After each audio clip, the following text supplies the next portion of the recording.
In this part, we move from understanding to practice. We continue from what we explored in Part 3A and then move on to exercises you can use in all your relationships in everyday life. You're invited to listen slowly, pause when needed, and take in only what feels right for you. There is no rush. Let us begin.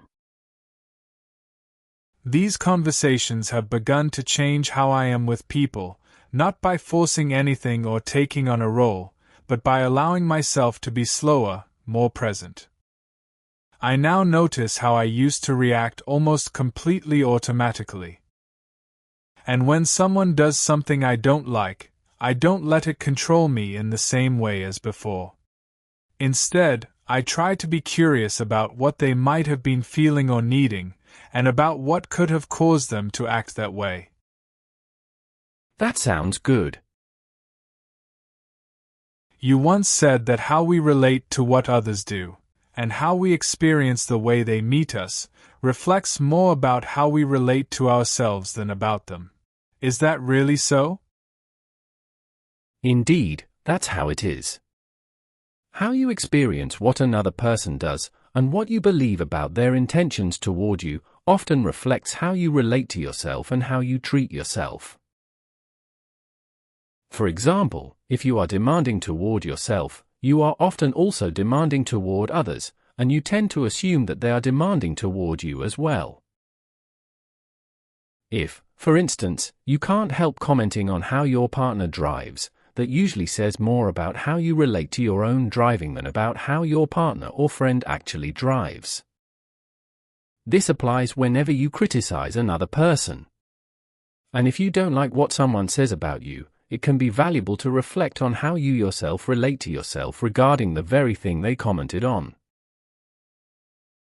That helps me understand why I need to pause and turn inward, instead of becoming defensive, as if something were threatening me, when I feel uncomfortable about something someone has said about me. I hope I will remember that it is actually about me and my own attitude toward life and toward myself, even if my thoughts try to convince me that it's about what someone said or did. Thank you, it's very good that this came up. I hope it's okay if I ask something about online dating. When I'm looking for a partner online, it can create a sense of endless choice. How do you think that shapes the way we meet and relate to one another? It can weaken humility, patience, compassion, and gratitude. When options seem endless, the willingness to endure not getting what you want right away, to sit with a bit of discomfort, and to show genuine interest in getting to know another person can become rare. That feels painfully current. In the time we're living in, when many people seem so focused on their own needs, and with online dating becoming so common, is there a risk that expectations start to speak louder than genuine interest and care? Indeed. And when expectations lead, connection fades. I've felt that distance, and it seems increasingly difficult to find people who are genuinely interested in the other. Many are willing to talk about themselves, but being truly listened to, not just heard, feels rare. You once said something provocative, that we cannot receive what we're not willing to give. Yes. Often what feels missing is what we haven't yet offered.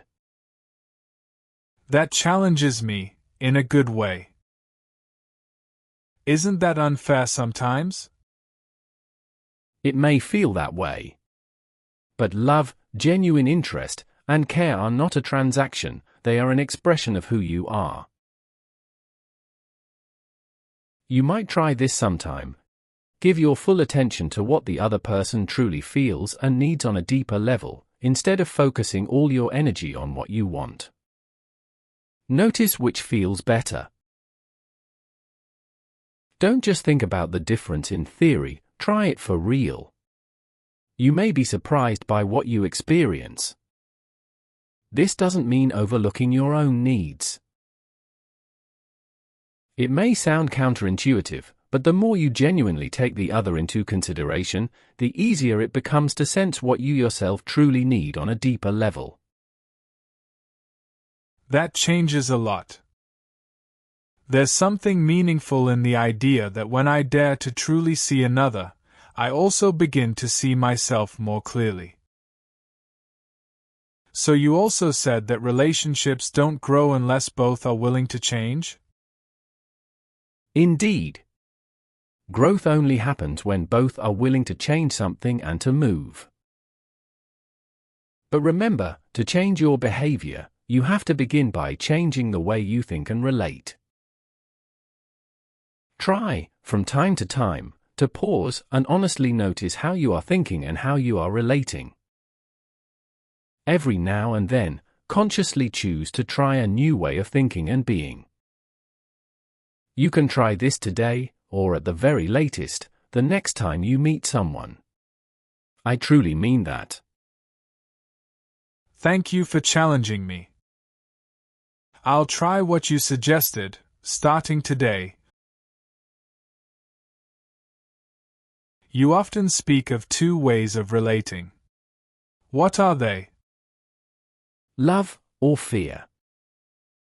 Every interaction strengthens one or the other.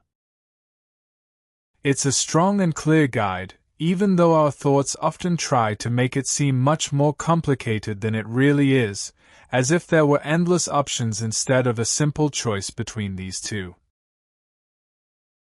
I'll try to stay aware of which one is actually guiding me. Fear can take many forms. Sometimes it sounds like anger. Sometimes it hides behind control. It can show up as criticism, or as silence and withdrawal.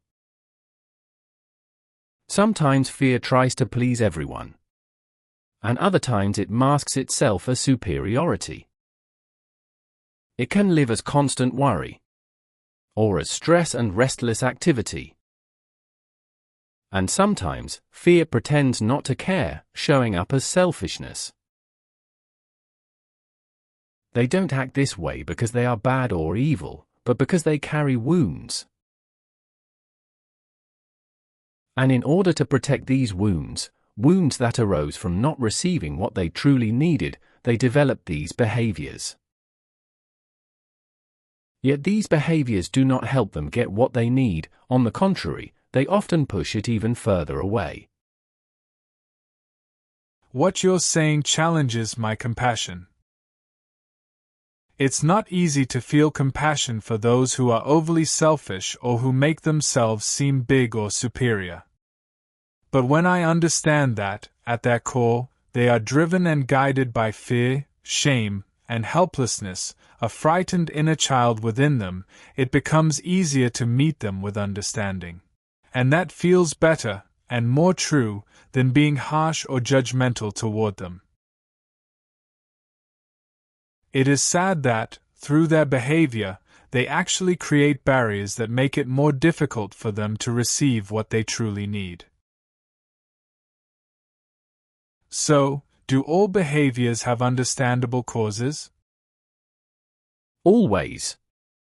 I've never met a person whose struggles or behaviors weren't understandable. That definitely softens my judgment.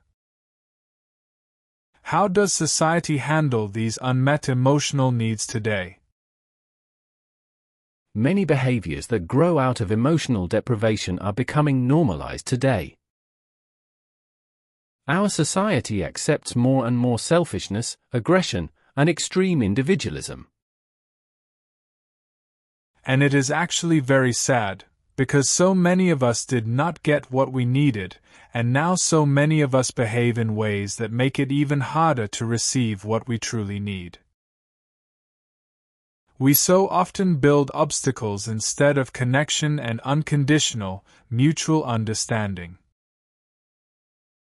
It seems that, Rather than acknowledging and understanding that we are driven by fear, we try to convince ourselves and others that this exaggerated focus on ourselves is something completely normal and healthy, even though it is not, and, as a result, we receive less and less of what we actually need. You are so right. I hope we, as humans, remember, or acknowledge, that our survival did not come from asserting ourselves, puffing ourselves up like peacocks, or acting selfishly, but from caring for one another and daring to depend on each other. This can be difficult to believe today, especially in the Western world, where in many ways we have lost touch with who we truly are and become strongly focused on the individual. That feels deeply true. I remember you have also worked in schools. Was there anything in particular you noticed there regarding our needs? Yes. In schools I have seen how being seen, heard, and unconditionally validated can change everything, even for children who are struggling deeply. Even the student who was the most aggressive, the one everyone was afraid of, including many teachers, became gentle, caring, and considerate once they were truly seen, understood, and heard. Most aggressive young people have experienced long-term or severe injustice or humiliation, something that even an adult would struggle to endure. For them, aggression becomes a way to protect themselves, an attempt to never again feel the same helplessness they once experienced. That's deeply moving. Is the same true for adults? Indeed. Healing may be slower, but the same truth still applies. When you are able to feel safe, to be seen and understood, and to recognize that everything you feel, experience, and do is understandable, healing begins. And the deepest healing comes when you become capable of loving unconditionally. One way to sense how far you have come on your path is to notice how conditional or unconditional you are in your ability to care, your compassion, and the love you express in everyday life. That gives a clear goal. But I ask you to be understanding and not demanding toward yourself. Learning to love unconditionally must be allowed to take time, and it must be allowed to be difficult. Otherwise, there is a risk that you do it merely as a performance or in a superficial way, and not with your whole heart and soul. That is motivating. And also reminds me of the great value of compassion and radical honesty. How is it, can awareness itself be healing? Yes. Awareness is like the ground beneath your feet. Without it, there is nothing to stand on, and no real choice. It ends unnecessary battles, gives you the opportunity to choose, and creates space for truth. I feel my responsibility in my choices, and it is in a good way. But how do you gain more awareness? By pausing and being with these things. What you are doing right now is increasing your awareness. I agree. It feels good to become more aware, and I notice it in how I see things more clearly. Even if I forget after a while, it feels so good to reach that clarity, even for a moment. It feels like climbing upward and, from time to time, discovering new steps to stand on. Sometimes you lose contact with them, but by trusting that they are there, and by staying with these things, the steps appear again, and I can take another small step forward. The idea is not to arrive as quickly as possible, just as a musician does not play a piece of music as fast as possible to reach the end, but to be present. Now you said something very important, not to fix, perform, or hurry, but to be present, to create contact and to become one with what you do and are, just like the musician. And when the musician is able to step out of the role of being a musician and realizes, or becomes aware, that they are not the musician but the music itself, they have taken another step forward. The same is true for you. When you become even slightly, if only for a brief moment, aware that you are not the one striving to manage unconditional love, but that you are love itself, I can only feel joy for what you get to experience and be, even if it was only for a second. Wow, that was big. Can we just be with that for a moment? And how about exercises? What practical exercise would you offer first? Then it is time, once again, to stop for a moment. To really stop. The more challenging the situation you're in, the more important it is to pause. Try to notice your urge to fix things, defend yourself, or function more efficiently, and instead choose to stay in contact with what you actually need and feel. Ask yourself, what do I truly need right now? What do I truly feel on a deeper level? And which of my needs belong to my past, and which belong to the present? That feels like a gentle beginning. Why should I try to be in contact with what I feel on a deeper level? Because what you feel on a deeper level opens the door to what you actually need. Your deeper feelings guide you toward your true needs. Okay, that helps me. I'm surprised by how difficult it is for me to realize what I actually need. Could we talk more about our feelings sometime, if they really help us get in touch with our real, deeper needs? Yes, we can, and that will be a separate topic for another discussion. Is it okay if we talk a little more about the exercises now? Of course. I'm very thankful for the exercises you give me. Here is an exercise you can bring into your everyday life and practice wherever you are and with whomever you are. Ask yourself, what does the person I am with, or the person I am meeting, truly need? Become genuinely interested in what people actually need. When you do this, you come into contact with what truly drives them, and you can understand them on a deeper level. All your communication and every situation you have with other people will take on a completely different quality and meaning when you are interested in what the other person truly needs. Our minds often work in such a way that we easily connect either with our own needs or with the other person's needs. The challenge, therefore, is to stay in contact with both sets of needs at the same time. If you also add the insight that something is not truly good unless it is good for both of you, you have a very good starting point for practice and for experiencing something meaningful. Very interesting. I have a strong sense that what you just said is very important.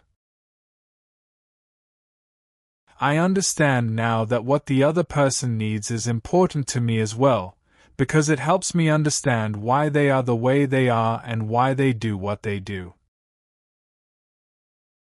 But in order to truly allow the other person to be heard and understood in what they need, I have to learn to listen, not just hear, but truly listen. Could you tell me a bit about what is important when someone shares their needs? I'd be glad to, because being present and truly listening to someone may be one of the most important gifts we can offer the people we are with. Slow down and be present. A real need is fragile. The listener should slow their body, voice, and thoughts. No multitasking. No rushing to conclusions. Presence itself is already help. Listen to understand, not to respond. Don't prepare an answer while the other is speaking. Instead, ask yourself silently, what is this person really trying to say beneath the words? Acknowledge the courage. Showing a real need takes bravery. The listener should recognize that, even if only with a simple sentence like, "Thank you for telling me this. I hear that this matters a lot to you. This builds safety." Reflect, don't interpret. Repeat back what you hear, without adding meaning. For example, "It sounds like you're feeling overwhelmed and alone right now." This lets the speaker feel seen and correct you if needed. Resist fixing and advice. Most real needs want connection first, solutions later. Advice too early can feel like dismissal. A helpful listener asks, "Do you want me to just listen, or do you want help thinking about this?" Allow silence. Silence is not failure. Silence gives the speaker space to feel, breathe, and continue. Stay with the minute. Accept vulnerability without conditions. Don't minimize, "It's not that bad." Compare, "Others have it worse." Or moralize, "You shouldn't feel that way." Acceptance sounds like, "Given what you've been through, that feeling makes sense." In short, when someone shows a real need, the listener's role is to say, with words, tone, and presence, "You are safe here. I see you. I'm grateful that you're telling me what you need. I'm not turning away." That alone feels healing.